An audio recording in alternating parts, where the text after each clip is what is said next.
6 de la mañana con 23 minutos. Atención con esta información y tiene que ver con los sindicatos de salud que pueden realizar asambleas. Así como usted lo está escuchando, las autoridades de tránsito advirtieron que hoy el Comité Ejecutivo del Sindicato Nacional de Salud de Guatemala está convocando una actividad sindical. Se va a realizar en cada departamento desde las 7 de la mañana y esto podría generar problemas en la movilidad vehicular.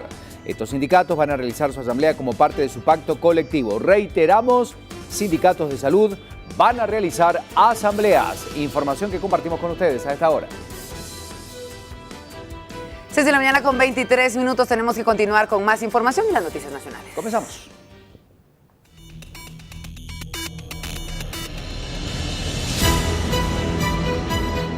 Bueno, y la realidad difícil que se vive en el interior. Nos tenemos que trasladar hasta Alta Verapaz y este alud que, cobraba la vida de muchas personas. Varias personas pidiendo y solicitando ayuda, por supuesto. Hasta el momento 6 personas permanecen desaparecidas luego que esta alud se provocara por el desborde de un río y que cayera sobre varias casas. Esto en Pantic, entre Tramajú y Tucurú, en Alta Verapaz. El hecho causó 2 muertos, entre ellos un recién nacido, además de provocar, entre otras cosas, varios daños. Estamos hablando de 8 viviendas soterradas y más de 200 personas afectadas hasta el momento. Autoridades tomaron en cuenta que continúa la amenaza de lluvia en la zona y el nivel de los ríos continúa alto, por lo que la alerta máxima está activada principalmente entre Tamaú, Tucurú y La Tinta, que han sido los poblados más afectados con derrumbes. Estamos pidiendo que en cuanto empiece el agua, que por favor evacúen a las personas, que si ustedes se dan cuenta es cantidad grande de personas que hay aquí en esta área y el río está subiendo su caudal, el Polochique, lo tenemos aquí a la orilla después de esta iglesia, y también que el río cambió su caudal porque antes iba para allá y ahora se está viniendo para este lado, donde hace como unas 2 horas y media aproximadamente botó una casa. Los familiares de los desaparecidos en el derrumbe ocurrido en Pantic, Tamaú, narraron la tragedia vivida en el lugar la noche de este miércoles y la búsqueda que realizan este día en el lugar. Como así pasó, pero no podemos hacer nada. Como no fue un hombre que hizo eso, sino fue la voluntad de Dios. Fue un fuerte ruido cuando bajó el agua. Sí, gritaba bastante, sí. Porque es el tiempo, el culto ayer, cuando viene esto. Personeros de diferentes instituciones civiles, militares, de rescate, Conred, Caminos y vecinos se unieron a la búsqueda de los desaparecidos, teniendo la esperanza de rescatar a algunas con vida, como el caso de una señora que fue trasladada a un centro asistencial. Entristeciéndonos la pérdida de seres humanos es un motivo para decirle al gobierno central que ese apoyo lo necesitamos en realidad, que es una situación de emergencia, no es una situación de espera y que por años la zona del Polochic lo ha gritado. A todos los televidentes, que si ellos pudieran colaborar con víveres, yo les agradecería de corazón, porque sí, todo el municipio de lo que es Tamaú, la aldea de Pantic, sí realmente perdió todo, vivienda, todo, se quedaron sin nada.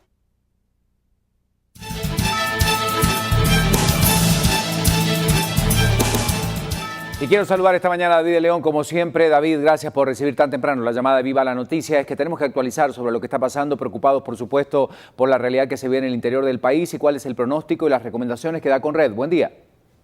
Buenos días, Ricardo. Así es, continuamos con la serie de acciones siempre a nivel nacional. Por un lado, el seguimiento en la costa sur, que recordemos se registraron estas inundaciones a partir del día domingo, y por otro lado también las condiciones que se están presentando en sectores de Franja Transversal del Norte, también en áreas del Oriente y el departamento de Petén. Ya iniciaron las acciones en estos momentos de búsqueda ya en Tamaú, es parte del proceso de coordinación que se ha realizado en este lugar. Ya los diferentes equipos están realizando este tipo de trabajo. Mientras tanto, también hay un seguimiento específico en áreas del departamento de Zacapa, en la ruta que comunica de Zacapa a Chiquimula. Ayer se registraron una serie de derrumbes, están del kilómetro 154 al 158, se hablaba al menos de 6 derrumbes que se tenían en los carriles de ascenso hacia Chiquimula, y también un socavamiento que se representó en el kilómetro 158 en la misma ruta. Esta situación pues ya está dándose seguimiento desde ayer en horas de la noche con las autoridades del Ministerio de Comunicaciones. En el departamento también del Progreso tuvimos una situación, problemas que se dieron en el casco urbano en el área de Guastatoya, en donde alrededor de 5 viviendas resultaron también con daños debido a el desborde del río Guastatoya que generaba esta situación. Ya se ha coordinado también este tipo de trabajos. Lo que se espera para el fin de semana, siempre en condiciones de lluvia, por lo tanto planifique bien sus actividades, tome en cuenta la situación de las carreteras, los derrumbes que se puedan presentar, y esto asociado a la lluvia, a la filtración de agua en los suelos, Ricardo. Familias se han quedado sin hogar, realmente son cientos los afectados por la semana de lluvia. ¿Cómo se visualiza octubre? ¿Qué va a pasar durante este mes número 10 para saber y para estar, por supuesto, pendientes de lo que puede llegar a ocurrir con los, no solamente pronóstico del tiempo, sino también con las lluvias? Bueno, si tomemos en cuenta que octubre aún es un mes de bastante lluvia, que por lo menos, de acuerdo con lo que Xibume ha dado a conocer, por lo menos los primeros 15 días se espera que sean de condiciones de lluvias bastante fuertes, podríamos denominarla, las condiciones que se podrían esperar. Luego ya tiende a disminuir, pero tenemos que estar preparados para el mes de octubre porque aún se espera el registro de lluvias, y tomemos en cuenta también que la temporada de huracanes aún no ha finalizado, finalizará hasta el 30 de noviembre, entonces tenemos que estar también atentos a cualquier formación ciclónica. Muchísimas gracias, David de León, vocero de la Conred. Volvemos en instantes contigo para tener más información al respecto, por supuesto, en relación a lo que está ocurriendo con las lluvias, y seguimos hablando del tema y de lo que ha pasado en las últimas jornadas. Claro, estábamos enfocados obviamente en el área de las Verapaces, pero también otros sectores del territorio nacional se ha visto afectado en las últimas horas. Tenemos que hablar específicamente de las últimas 24 horas. La Conred reportó 14 incidentes afectando a 629 personas, 6 viviendas con daños y un puente afectado. Todo esto por causa de las constantes lluvias en los departamentos de Petén, Suchitepeques, Retalhuleu y San Marcos. En el municipio de Sayacchepetén, el desborde del río La Pasión causó daños en 12 viviendas, dejando a 60 personas afectadas y 10 personas se encuentran albergadas. El sistema de baja presión, que era el que nos estaba generando lluvias importantes en el país, se encuentra en el sector de México. Sin embargo, algunos sectores o áreas del suroccidente del país, hablamos de San Marcos, Retalhuleu, Suchitepeques, Quetzaltenango, pueden tener registro de lluvias debido a estas condiciones inestables. En Retalhuleu, las lluvias ocasionaron inundaciones en la colonia Fegua, municipio de San Felipe, y también en 5 comunidades de San Martín Zapotitlán, dejando un total de 118 personas afectadas y 20 viviendas con daño, y un puente con daños en su estructura. Y pedirles el reportar cualquier situación que tienen con las autoridades más cercanas o con nosotros al 119. En Malacatán, San Marcos, el puente Ixpil dejó afectadas a 280 personas, debido a los daños que sufrió en su estructura. En Suchitepeques también se reportaron inundaciones, dejando un total de 36 viviendas con daños, 181 personas afectadas, 44 evacuadas y 19 personas albergadas. Bueno, vamos a seguir muy de cerca este caso del clima en el país. En instantes ya viene Lorraine con todo lo que está pasando justamente en algunos puntos y los más vulnerables de la zona guatemalteca. Mientras tanto, damos vuelta de página en Viva la Mañana. Siempre seguimos hablando de la realidad nacional, pero enfocarnos a esta crisis política. Y es el tema del hashtag que hoy estamos planteando, porque los últimos antejuicios presentados contra el presidente Jimmy Morales debilitan la imagen del Ejecutivo a criterio de algunos expertos consultados, donde se dan algunos escenarios y que se puede visualizar lo que puede ocurrir en los próximos días. En este caso, Acción Ciudadana da a conocer algunos puntos de vista sobre dicha situación. El presidente Jimmy Morales continúa siendo el foco de atención en cuanto a la administración pública. 2 antejuicios más, que son como brasa caliente en las manos de la Corte Suprema de Justicia, asolan la debilitada imagen del Ejecutivo y de nuevo la suerte de Jimmy Morales podría estar en manos del Congreso. La vulnerabilidad del Ejecutivo es latente al punto de aislarse y aliarse con sectores cuestionados. El daño que le está haciendo el presidente Jimmy Morales a la institución de la presidencia realmente ya está llegando a extremos que ponen en riesgo la estabilidad del país. En el ajedrez del juego político, 2 escenarios podrían presentarse. El primero, sigilosamente los diputados podrían continuar con el pacto y garantizarle a Morales su permanencia en la presidencia. Yo sinceramente sí invitaría al presidente a que piense renunciar, porque el país no puede seguir pendiente de si él sigue gobernando o no sigue gobernando por los errores que ha cometido y que ahora son potenciales delitos. El otro, después de las repercusiones de los ciudadanos, los llamados padres de la patria podrían buscar las indulgencias del pueblo y Jimmy Morales ser desaforado, lo que daría paso a una investigación en su contra. En cualquiera de los escenarios, el desgaste en la figura del presidente es inminente, mientras sectores sociales y centros de pensamiento aseguran que se debe respetar la vía institucional, pero con depuración de los políticos. Bueno, la opinión de algunos analistas en relación a esta crisis que se está viviendo, lo que está apareciendo en pantalla en este momento es lo vinculado a la pregunta del día y a los comentarios que la gente ha hecho a través de redes sociales. Y tenemos que seguir hablando del tema porque a esta crisis política que ya carga el presidente Morales se le tiene que sumar la solicitud de otro antejuicio en su contra, además de 2 ministros, esto interpuesto por parte del presidente de Coperex. La Cámara de la Industria de Guatemala señaló que han pedido a sus representantes la información de esta solicitud.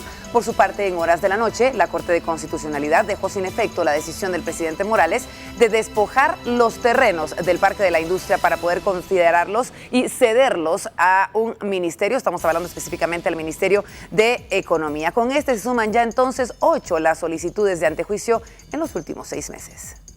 El tercer antejuicio contra el presidente Jimmy Morales fue presentado esta mañana en el Centro de Gestión Penal del organismo judicial por Peter Frank, presidente del Comité Permanente de Exposiciones Coperex.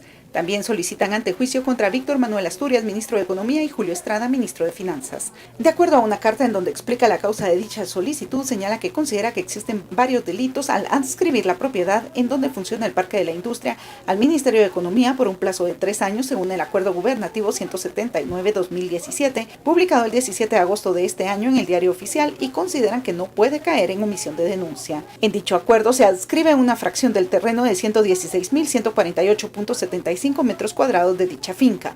La adscripción tiene 3 condiciones. La fracción se otorga al Ministerio de Economía con el objetivo de que lleve a cabo sus fines de competitividad y promoción de negocios. El plazo de 3 años empieza a contar a partir del fraccionamiento del acta formal de entrega, y que de no utilizar el inmueble para el destino por el que se adscribió o el cumplimiento del plazo, sin más trámites se daría por terminada la adscripción. Finanzas Públicas quedó como encargado de la supervisión. Bueno, ahí está el tema. ¿Y qué es lo que sucede en torno a los diferentes reportes que se han planteado? Le vamos a comentar que el reporte de la Intendencia de Verificación Especial fue la primera alarma que sonó sobre el bono que recibió el presidente de la República, Jimmy Morales. Aunque el mandatario devolvió el dinero a solicitud de la Contraloría, la denuncia es por abuso de autoridad y muchos analistas consideran que independientemente de que haya devuelto el dinero, el delito se cometió. El 31 de agosto pasado, la Intendencia de Verificación Especial, IVE, presentó una denuncia en el Ministerio Público por transacciones sospechosas del presidente Jimmy Morales. Así lo explicó vía telefónica la fiscal general Telma Aldana. La IVE se encarga de realizar análisis financieros que previenen del financiamiento del terrorismo y se rige por la Ley contra el Lavado de Dinero y otros activos. En el caso de la posible comisión de un delito, le corresponde presentar denuncia según sus funciones. Una alarma sonó ante la IVE. Esta primera denuncia se encontraba en la Fiscalía contra el Lavado de Dinero. Sin embargo, el viernes 8 de septiembre, una segunda denuncia ingresó al Ministerio Público, que fue trasladada a la Fiscalía contra la Corrupción, por el pago de 50,000 quetzales que hizo el Ministerio de la Defensa a Jimmy Morales. Derivado a que ya existía una denuncia por el mismo hecho, las denuncias se concentraron en la Fiscalía de Lavado de Dinero. En este caso, el mandatario recibió 9 pagos de 50,000 quetzales como bono de responsabilidad, es decir, un total de 450,000 quetzales. Este segundo antejuicio fue presentado en la Corte Suprema de Justicia el miércoles pasado, que es una autorización para investigar a Jimmy Morales, derivado a que cuenta con inmunidad. El primer antejuicio que se presentó en su contra por financiamiento electoral ilícito, como secretario general del partido Frente Convergencia Nacional. También hubo un reporte por transacciones sospechosas cometidas en la cuenta del partido político. Bueno, nuevamente a la Corte y otra vez los diputados, de acuerdo a esta resolución, deberán tomar esta determinación, ¿verdad? Completamente. ¿Qué es lo que pasa a partir de ahora? Por ejemplo, en el caso del antejuicio en contra del presidente Jimmy Morales, si la Corte Suprema de Justicia le da trámite al mismo, los diputados deberán nuevamente decidir si le retiran o no la inmunidad. Y es por eso la importancia de conocer las opiniones de los parlamentarios al respecto. Diputados de la UNE, Encuentro por Guatemala y Fuerza aseguran que es sano para el país el retiro de la inmunidad del presidente Jimmy Morales y así que sea investigado para determinar si cometió algún delito al recibir un sobresueldo por parte del ejército. El que lleva las cuentas, el que mira realmente cómo se gasta el dinero es el Contralor. El Contralor va y mete y al ministro de la Defensa o exministro ya hoy le mete un juicio y dice que él es el culpable y le dice al presidente que devuelve el dinero. Este bono es totalmente ilegal, que no tiene asidero jurídico. El Congreso tiene que ser muy serio y apegarse a lo que establece la ley en materias de antejuicio y recordar que en este momento pues la población está esperando señales muy claras y contundentes del Congreso. Mientras otras bancadas prefieren esperar a que la Corte resuelva para fijar una postura. Una declaración para el día de hoy. ¿Sobre la postura de su bancada? Ahorita, en este momento procesal, lo tiene la Corte Suprema de Justicia. Entonces nosotros estaríamos a la espera de la decisión que tome la Corte Suprema de Justicia. Este bono ya llevaba algunos años dándose por parte del Ministerio. Si el expediente de antejuicio llega al Congreso, los diputados deberán integrar la comisión pesquisidora y recomendar el retiro o no de la inmunidad a Jimmy Morales por los delitos de abuso de autoridad y enriquecimiento ilícito.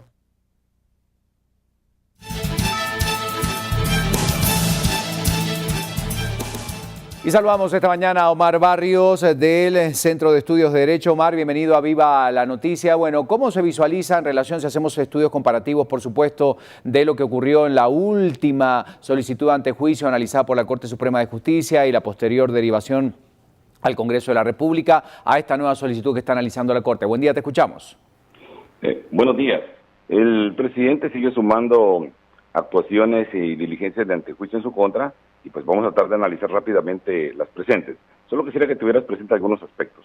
En el vacío que causaron los partidos políticos al no tener credibilidad, algunas instituciones, fundaciones, asociaciones están tomando el quehacer político, llenando ese vacío, porque son entes que tienen más credibilidad.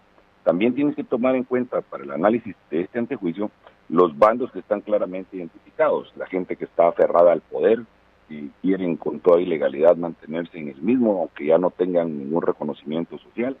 Está el grupo de los que me convenga, que van hacia el lado que les interesa, y está el grupo de los que yo quiero el poder a como dé lugar.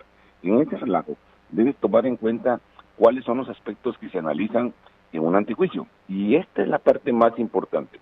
Yo no dudo que el presidente de la República esté involucrado en acciones ilícitas, pero cualquier actuación que se realice en contra de él debe llevar una correcta descripción, es decir, que los hechos ilícitos deben ser reales y la calificación que le den es correspondiente. No es sumando 8, 10 o 20 diligencias de antejuicio que se va a lograr ganar un caso. Lo que se va a hacer es un desgaste al sistema muy delicado, y te lo justifico así. Tienen que ser reales las acciones, es decir, que los hechos existan realmente y que corresponda a la calificación jurídica. Me aventuro a decirte que definitivamente diligencias de antejuicio por el delito de lavado no existe. Quiero aclararte que sí es ilícito la forma como el presidente recibe el dinero, pero no puede ser delito de lavado, porque el dinero proviene del presupuesto del Estado, con un cheque dirigido hacia él. Entonces no se usó la infraestructura del sistema bancario para ocultar la procedencia o el origen del dinero. Y correspondiente significa que hay que buscarle el delito que le encuadra. Algunos decían, por ejemplo, que es enriquecimiento ilícito. La gente opina y tiene todo el derecho a opinar, pero los que somos juristas sí tenemos una responsabilidad mayor, porque el delito de enriquecimiento ilícito tampoco existe. Este es el que se realiza a través de poder encuadrar o poder verificar las declaraciones juradas patrimoniales con el aumento patrimonial indebido. Entonces, ¿qué es lo que tenemos que tener en cuenta, inclusive con las diligencias de antejuicio que solicita Coperex, por ejemplo? Que cada acción que se realiza sí es un desgaste al sistema, y si lo que se busca es que con estas acciones se desgaste el gobierno del presidente, no es necesario. O sea, nadie duda, y yo personalmente no tengo la duda, que el presidente Morales no tiene la capacidad para gobernar, y que no tiene los asesores que puedan suplir sus carencias. Pero de eso, a que las acciones que el Ministerio Público señala como ilícitas lo sean, hay una gran distancia. ¿Y por qué te lo digo con esa claridad?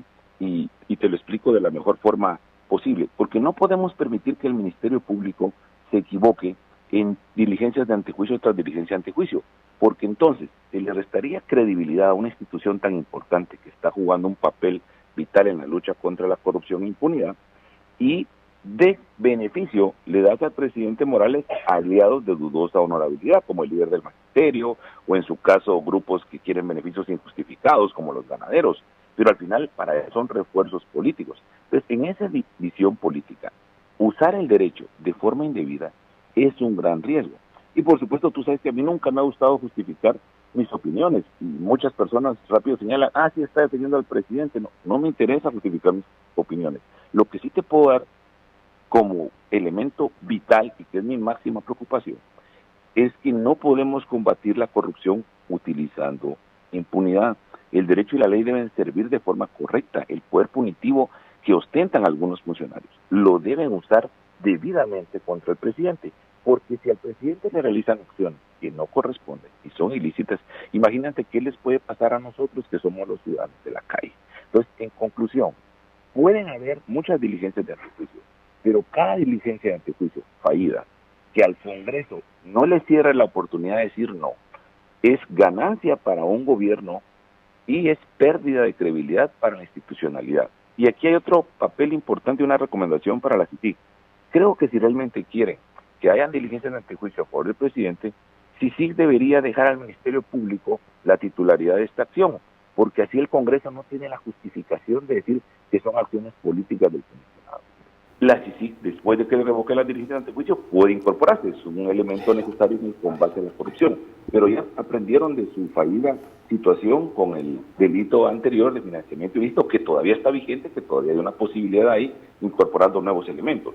Pero sí tenemos que tener cuidado en que las acciones que se realizan contra un gobernante señalado de corrupción deben ser adecuadas para que no se pierda esa oportunidad en el Congreso de la República, para que a los diputados se les cierren las puertas a una justificación indebida y que puedan colaborar con el Ministerio Público en la persecución penal, pero cerrándoles la decisión al no al antejuicio con elementos fiables, confiables y que correspondan al hecho ilícito.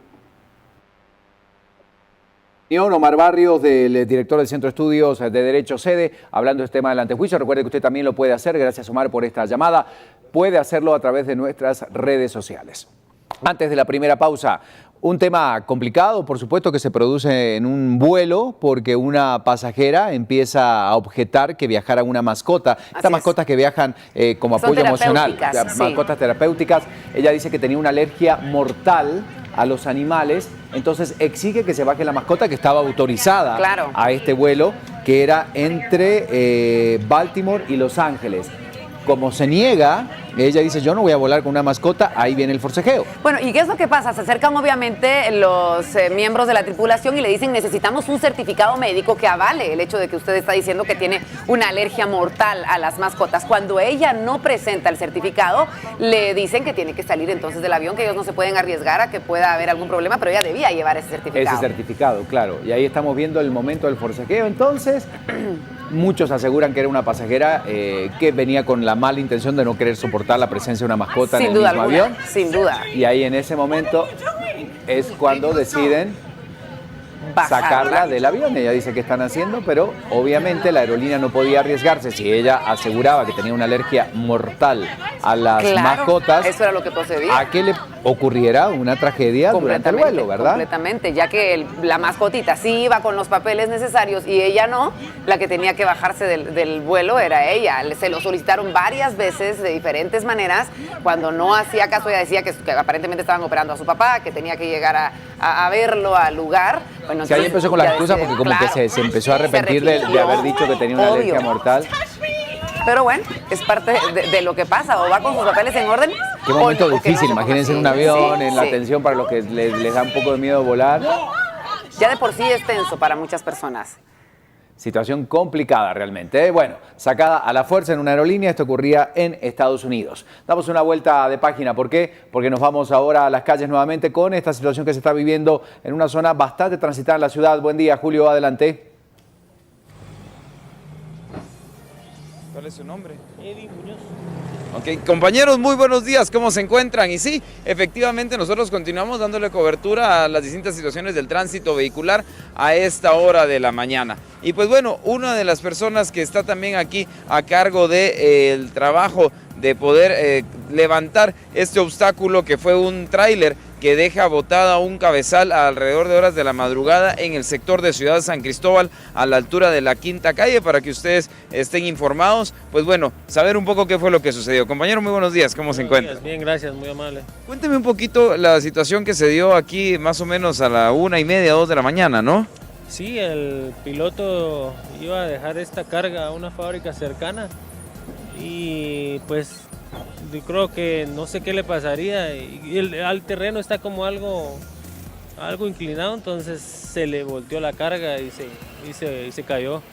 Bueno, cuénteme acerca del trabajo que se está haciendo, porque ya van varias horas en las cuales pues distintos elementos están trabajando en la reconstrucción, o más bien en el levantamiento, sacar el material primero y luego llevarse el contenedor. ¿Cuál es el trabajo en sí y cuál es la mayor dificultad que han tenido ahora? No, la dificultad es lo complicado que quedó, como se dio vuelta, entonces cuesta sacar el producto. Pero se está coordinando ya una grúa, ya muy pronto pues se termina de descargar, ya se está coordinando la grúa para que retiren el obstáculo, ¿verdad? ¿Usted trabaja en el sector de transporte pesado principalmente? No. Es únicamente relacionado. Bueno, ¿considera usted que una multa es algo justo, es algo apropiado? Porque hay distintas cantidades de multa por este tipo de situaciones. Y no hablo únicamente de esto, hablo en general de distintas situaciones que se dan en el ingreso, por ejemplo, de la ruta al Pacífico todos los días y distintas situaciones donde transporte pesado obstaculiza parte de la vía y que por obstaculizar, bueno, en realidad lo que el reglamento dicta son multas desde 5 hasta 25,000 quetzales. ¿Considera usted eso justo, apropiado? ¿Hay alguna manera en la que cree que podrían las autoridades pues resolverlo mejor, o esa es la vía legal considerable? No, yo pienso que es algo injusto con los transportistas, ¿verdad? Porque ellos, me imagino que vienen desde los puertos, tienen un horario para ingresar a la ciudad. Entonces ellos tratando de evadir la restricción vienen de madrugada, me imagino que con sueño. Entonces yo creo que ese es un problema que más que todo le afecta a ellos, ¿verdad? En general también inclusive tener una vía en la que no se afecte al ciudadano, pero que tampoco se afecta al transportista pesado, porque de hecho el horario de restricción hasta horas de la madrugada muchas veces genera que haya un poco de estrés y de prisa de parte de los pilotos, ¿no? Exacto, entonces el estrés o la premura de entregar rápido el material para que no les agarre la restricción en la ciudad y luego los multen, entonces ellos vienen, me imagino que rápido, y yo creo que afecta tanto a la población, digamos al tránsito, el accidente, pero también hay que ponerse en los zapatos de los pilotos de transporte pesado. Les cuesta a ellos, imagínense, quedan por allá en la costa sur o en la entrada al Atlántico esperando que pase la restricción, parquean por ahí los camiones arriesgando a que les roben. Entonces yo creo que no necesariamente tenemos que culpar al piloto. Pero sí tomar en cuenta que, por ejemplo, son alrededor de 4 o 5 horas de viaje las que se hacen en horario de la noche, ya para luego cualquier eventualidad, pues bueno, es posible que surja. Le agradezco mucho la información. ¿Cuánto tiempo calcula usted que la grúa tarde en venir a levantar este contenedor? Diría que un par de horas, porque en lo que terminan de descargar... 7 menos 10, o sea que tal vez hasta las 8:30, 9 ya esté libre esta parte. Por ahí. Caballero, le agradezco muchísimo, les deseo lo mejor y pues ánimo en el trabajo que queda. Como ustedes pueden ver, ya es entonces una cantidad de vehículos considerable la que a esta altura del Boulevard San Cristóbal, y estamos hablando que este es prácticamente el final de Boulevard San Cristóbal y que se dirige hacia Las Charcas. En toda esta ruta hacia el puente de Las Charcas ya empieza una larga cola de vehículos, y como ustedes pueden ver, los vehículos que están justamente aquí a mi lado están ya detenidos, y los que tendrían que pasar por el sector, pues bueno, están viéndose un poco obstaculizados también por este hecho que sucedió. Ya escucharon ustedes declaraciones, son pilotos que transitan de alrededor de 5 o 6 horas a lo largo de horas de la noche, horas de la madrugada, y que les toca que entrar a la capital, y ya en este mismo punto pues suceden este tipo de eventualidades. Es algo sumamente normal que pasa, por ejemplo, en la ruta al Pacífico, no por esto justificable, pero sí sucede. Ahora bien, autoridades nos comentan que inclusive desde 5,000 hasta 25,000 quetzales son las multas que podrían llegarse a cobrar derivado de lo que es obstaculizar la vía pública. Simplemente por obstaculizar la vía pública, esa puede ser la multa. Igualmente, en este caso aún no se ha autorizado nada, ya las autoridades pertinentes establecerán cuál será la sanción en este caso. Con esta información y con imágenes precisamente desde aquí del Boulevard San Cristóbal, nosotros vamos de vuelta al estudio y por supuesto que seguiremos ampliando información desde aquí, desde las calles. Efectivamente, muchísimas gracias por la información y nos vamos de este enlace. Gracias, Julio, con Alberto Cardona. Adelante, Alberto. Él se encuentra en la zona 1 y va a hablar sobre temas de seguridad. De Vamos nuevo, compañeros, muy buenos días.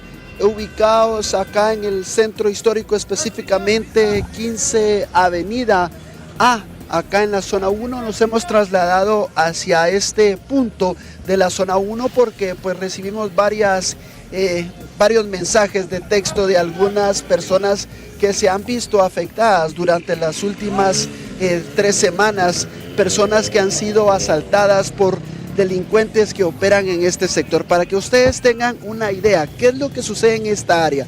Acá hay información clara y concisa que manejan los vecinos de este sector, información que ha sido dada a conocer a las autoridades de la Policía Nacional Civil, donde se comenta que en este sector, entre 15, 16, 17 y 18 calle de la zona 1, hay varios hoteles, o mejor conocidos como hoteles de paso o pensiones, donde pues duermen o habitan algunas personas de origen hondureño y también nicaragüenses, quienes son, según las investigaciones de los propios vecinos, pues los responsables de formar algunas bandas delictivas que no solo realizan asaltos a mano armada en horas de la mañana, sino también en la noche, y también son los responsables de estar extorsionando a algunos comerciantes, a algunas tiendas y también algunos pequeños negocios de comida rápida que han sido colocadas en esta área.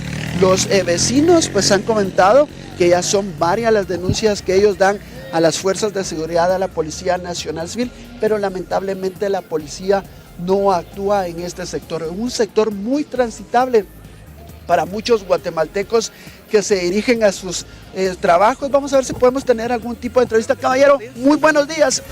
Un sector muy peligroso este de la 15 Avenida. ¿Piden más seguridad ustedes como trabajadores? Mire, fíjese que sí, la verdad que ahorita venía con mi esposa y precisamente le venía haciendo ese comentario. Venían 2 tipos en una moto y pues pasaron haciendo ademanes como que, ¿qué onda? Entonces le digo a mi esposa, ten cuidado, le digo, porque fíjate que ahorita pasaron un par de motoristas ahí, pasaron haciendo ademanes y la verdad que sí es bastante peligroso este sector. Más que todo a todas horas pues, pero en la mañana sí es bastante complicado andar por acá. ¿Piden ustedes más seguridad, caballero? Es una área muy transitable, muchos trabajadores, muchos padres de familia se observan pues que trasladan a sus hijos a algunas escuelas y colegios también en este sector.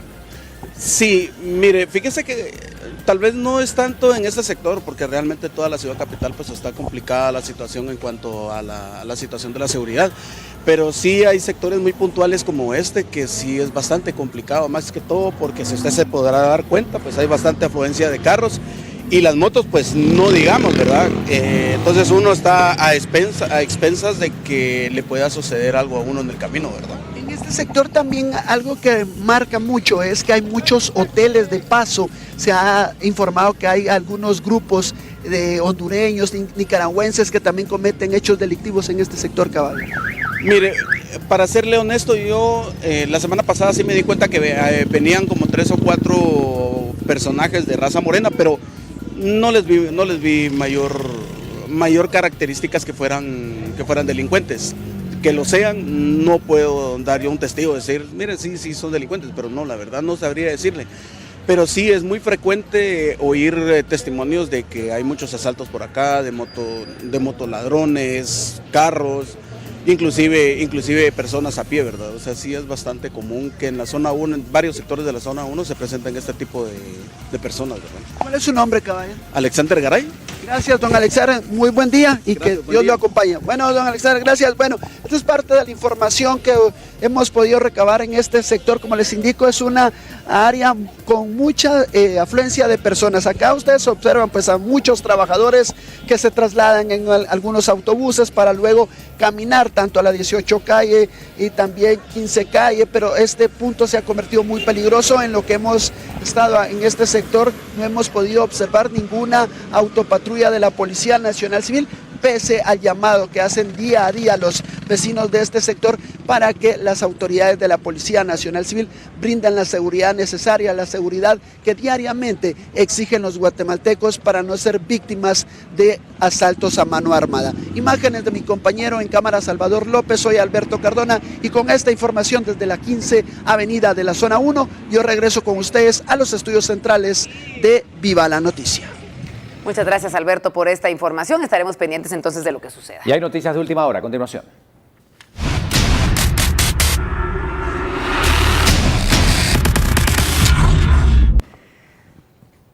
Tenemos información para compartir con todos ustedes de lo que ha sucedido en las últimas horas en Guatemala y hablamos de un reporte que viene de los bomberos voluntarios. Ellos han reportado varios derrumbes. Estamos hablando específicamente de la carretera de Jalapa a Guatemala, desde el kilómetro 78 al 81 en Río Frío específicamente. Según los cuerpos de socorro, dejaron incomunicados a varios automovilistas y trabajan para la evacuación. Estas son fotografías de lo que está sucediendo desde el kilómetro 78 al 81. Está entonces incomunicada la carretera de Jalapa hacia Guatemala.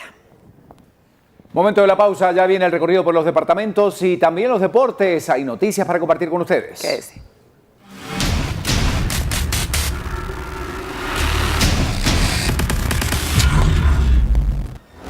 A regresar más información, seguimos hablando de la odisea por los trabajos en un puente que ocasionan varios trastornos para los que habitan en el lugar.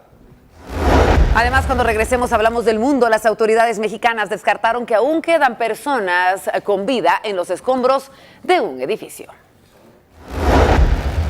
Y seguimos presentándoles a todos ustedes estas imágenes. Un padre atropella a un profesor por bloquearle la entrada al colegio. Imagínese usted impactantes imágenes que compartimos cuando regresemos de la pausa.